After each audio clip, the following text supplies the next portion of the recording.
Persiraja Banda Aceh memperkenalkan gelandang asal Brazil Bruno Dibal.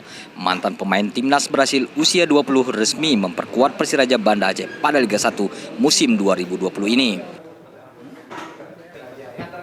Presiden Persiraja Najarudin mengatakan Bruno Dibal merupakan pemain asing pertama dari 3 pemain asing yang memastikan bergabung ke Persiraja pada musim ini.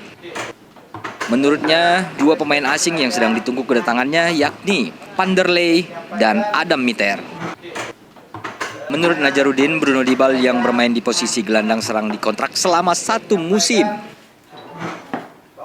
Ini janji manajemen, kita tidak bicara katanya, tapi yang kita buktikan adalah kehadiran pemain tersebut. Karena banyak yang sudah diumumkan oleh manajemen.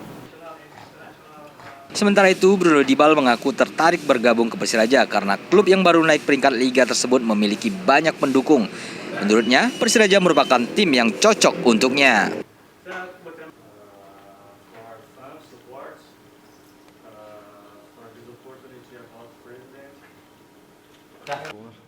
Sejumlah klub pernah disinggahinya, seperti klub sepak bola di Brazil, Jepang, Portugal, hingga terakhir bermain di klub kasta 2 di Liga Thailand.